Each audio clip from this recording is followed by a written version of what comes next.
Hlavným odkazom aktuálnej správy o finančnej stabilite je to, že rizika sa nám zmiernili. Mám na mysli predovšetkým to, že ceny už nerastú prudko inflačne a že úrokové sadzby nám začali klesať. Toto vytvára priaznivé podmienky aj pre dlžníkov bank, ktorí si môžu trošku vydýchnuť.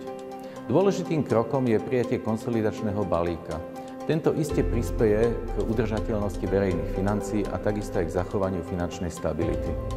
Pokiaľ ide o jeho nejaké dopady, väčšie dopady vidíme skôr na podnikový sektor, kde asi klesne ziskovosť. Pokiaľ ide o domácnosti, predpokladáme, že to nebude mať výrazný vplyv na ich schopnosť splácať úvery.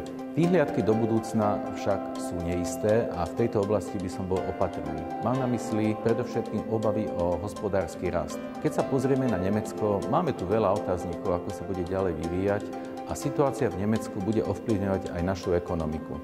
Pokiaľ ide o geopolitické riziká, tieto sa nezmierňujú, skôr by som povedal, že sa prehlbujú. Dobrou správou je, že aj napriek tomu, že sme tu mali obdobie vysokých úrokových sadzieb, dlžníci boli schopní splácať svoje záväzky a podniky aj domácnosti sa nezhoršili, pokiaľ ide o ukazovateľ nesplácaných úverov.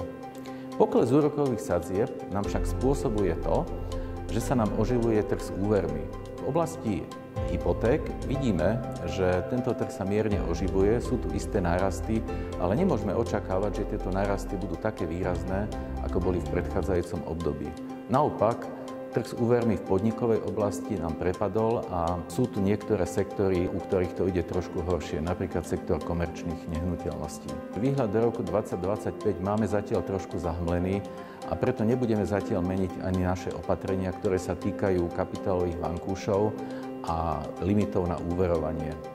Avšak, ak dôjde k nejakému pozitívnejšiemu vývoju v budúcom roku a oživí sa trh, tak by sme mohli tieto ukazovatele prehodnotiť. Na záver chcem ešte povedať dobrú správu, že pokiaľ ide o bankový sektor, jeho kapitálová primeranosť, likvidita a rovnako aj ziskovosť zostáva na vysokej úrovni. Dokonca by som povedal, že tieto hodnoty sú jedni z najvyšších za posledných 10 rokov.